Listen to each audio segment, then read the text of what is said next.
नमस्कार साथियों, एक तरफ जहां देश के सभी नागरिक, पूरा देश सर्जिकल स्ट्राइक में महत्वपूर्ण भूमिका निभाने वाली विंग कमांडर व्योमिका सिंह और कर्नल सोफिया कुरैशी के गुण गाते नहीं थक रहा है, वहीं दूसरी ओर हमारे देश के, हमारी सरकार के एक वन मंत्री विजय शाह, कुंवर विजय शाह, जो मध्य प्रदेश सरकार में वन मंत्री हैं, हरसूद सीट से लगातार कई बार से विधायक रहे हैं।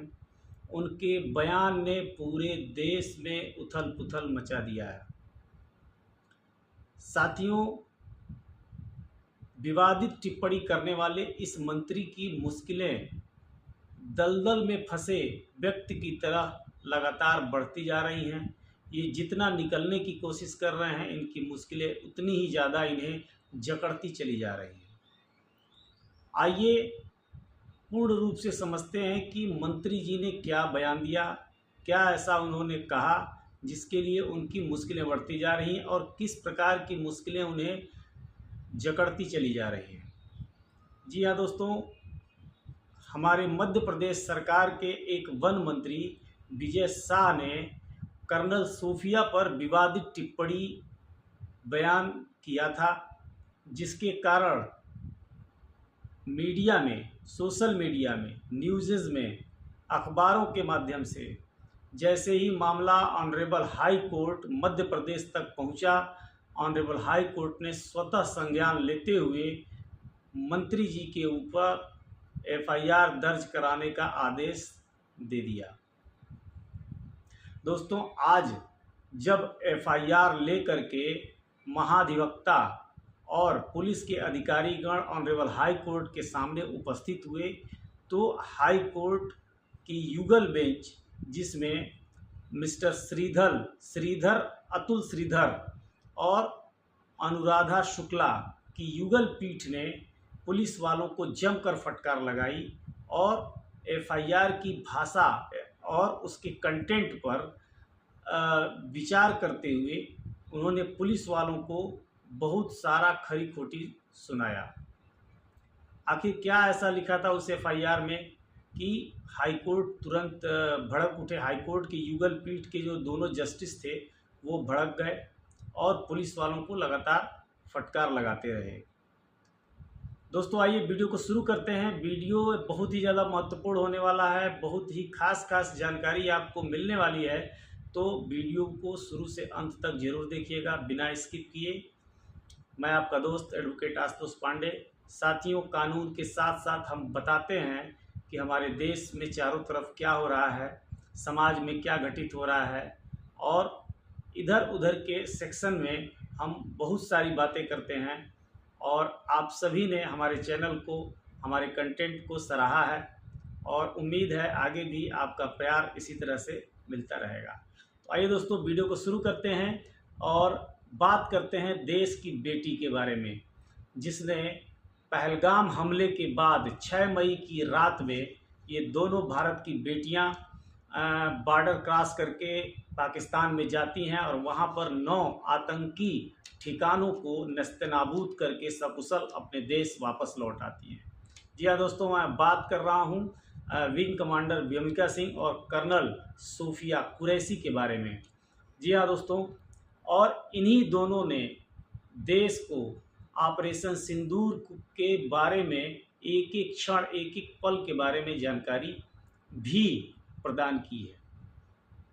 सशस्त्र बलों का चेहरा बनी सोफिया कुरैशी के बारे में एक इंटरव्यू के दौरान मध्य प्रदेश सरकार में वन मंत्री रहे विजय शाह ने सोफिया कुरैशी को आतंकवादी हमले, पहलगाम में आतंकवादी हमले के दौरान 26 निर्दोष भारतीयों की निर्मम हत्या करने वाले आतंकवादियों की बहन कह करके संबोधित किया, जब से पूरे देश में इस बात को लेकर के बवाल मचा हुआ है।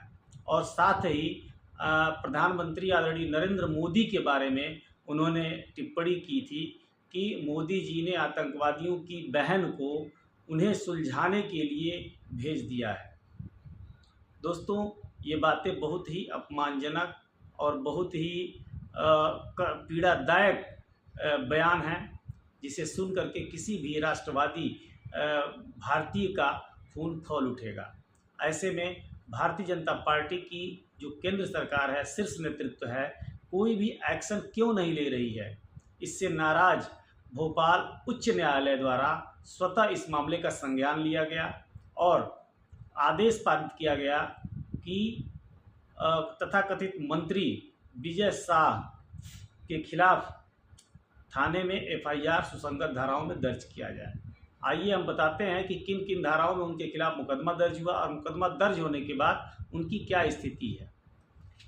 साथियों, मध्य प्रदेश में मानपुर थाने में मंत्री जी जो हरसूद सीट से विधायक हैं और वर्तमान में मध्य प्रदेश सरकार में वन मंत्री हैं, विवादित टिप्पणी के बाद जब ऑनरेबल हाई कोर्ट ने संज्ञान लिया तो ऑनरेबल हाई कोर्ट के द्वारा आदेश दिया गया कि भारतीय न्याय संहिता की धारा 152, 196 के सब क्लास 1 के सब क्लास बी और 197 के सब क्लास 1 के सब क्लास सी में मुकदमा दर्ज किया जाए।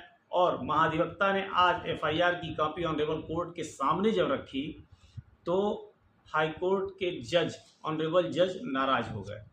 नाराज होने के पीछे कारण ये था कि एफआईआर में जो कंटेंट दिए गए थे वो कंटेंट चुनौती देने पर स्वतः ही वो निरस्त हो जाता, एफआईआर हो जाता। तो इस कारण से ऑनरेबल हाई कोर्ट नाराज हो गया। माननीय उच्च न्यायालय ने ये टिप्पणी की कि बयान जो दिया गया है इनका वन मंत्री विजय शाह जी का जो बयान था वो प्रथम दृष्टया मुस्लिम धर्म के सदस्यों और अन्य लोगों के बीच वैमनस्य और दुश्मनी या घृणा या दुर्भावना पैदा करने वाली प्रवृत्ति का था। तो इस तरह के बयान से आहत सभी भारतीयों ने उन्हें तत्काल प्रभाव से बर्खास्त करने की भी मांग भी की है। ऑनरेबल कोर्ट ने कहा कि उनकी जो टिप्पणियां हैं वो बेहद अपमानजनक हैं और गटर छाप भाषा वाला उसका प्रयोग किया गया है। गटर छाप भाषा का प्रयोग किया गया है अपने बयान के तहत मंत्री जी द्वारा। ये ऑनरेबल कोर्ट की टिप्पणी थी। दोस्तों, विजय शाह के विवादित बयान पर कुछ लोगों ने अपनी नाराज़गी जताते हुए कुछ कोटेशंस किए हैं, जो कुछ ट्वीट्स किए हैं वो मैं बताता हूं। बहुजन समाजवादी पार्टी की राष्ट्रीय अध्यक्षा मायावती जी ने कहा है कि इनके खिलाफ जो भी कार्रवाई की जा रही है वो बहुत सही है और यह कार्रवाई इनके ऊपर की जानी चाहिए। डिप्टी जगदीश देवड़ा ने कहा है कि इनके खिलाफ जो कार्रवाई की जानी है उसका फैसला शीर्ष नेतृत्व के द्वारा लिया जाएगा।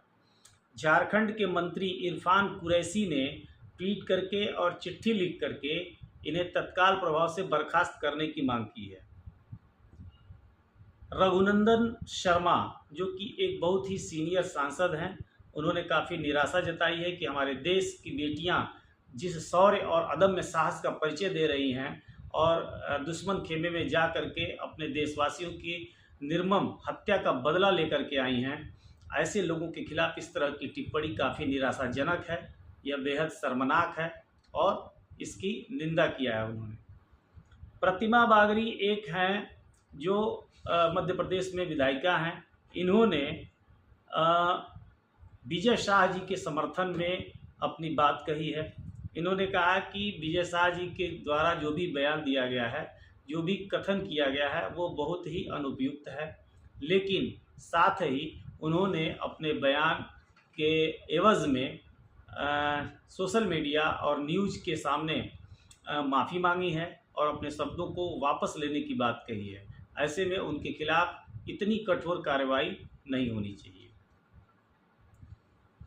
दोस्तों, ऑनरेबल हाई कोर्ट ने एफआईआर के कंटेंट पर खास ध्यान दिया है और उन्होंने आज महाधिवक्ता के सामने साफ किया कि एफआईआर के कंटेंट में बदलाव किया जाना चाहिए, दोबारा मुकदमा दर्ज किया जाना चाहिए और विवेचना, पुलिस द्वारा की जाने वाली विवेचना की मॉनिटरिंग खुद हाई कोर्ट करेगी। इसमें किसी का हस्तक्षेप कोर्ट के द्वारा बर्दाश्त नहीं किया जाएगा। दोस्तों, एक महत्वपूर्ण बात आप लोगों को मैं बता दूं कि ऑनरेबल हाई कोर्ट के आदेश के बाद जब एफआईआर दर्ज हो गया मंत्री जी के ऊपर, तो मंत्री जी ने सुप्रीम कोर्ट का रुख किया। सुप्रीम कोर्ट जाने के बाद उन्हें वहाँ भी वैसी ही फटकार मिली जैसा हाई कोर्ट में मिला था। सुप्रीम कोर्ट ने साफ इनकार किया कि मेरा इस मामले से कोई लेना देना नहीं है। हाई कोर्ट ने संज्ञान लिया है और हाई कोर्ट ही आपके मामले को देखेगा और विवेचित करेगा और वही निर्णय करेगा कि आपके साथ क्या होना चाहिए।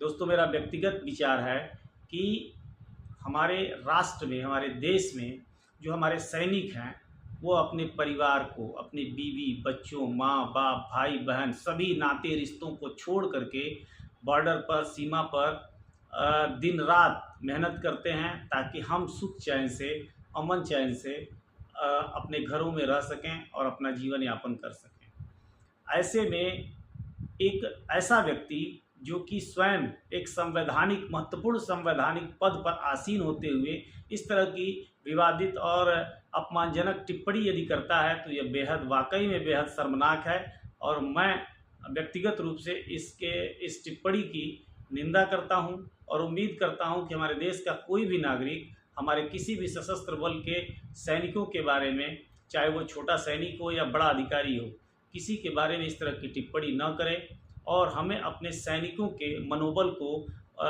गिराना नहीं चाहिए। हमारे सैनिकों के मनोबल को और उत्साहित करना चाहिए ताकि वो और खुशीपूर्वक, अपने उत्साहपूर्वक सीमा पर अपना ड्यूटी दे सकें ताकि देश और हमारी सीमा, राज्य की सीमाएं सुरक्षित रह सकें।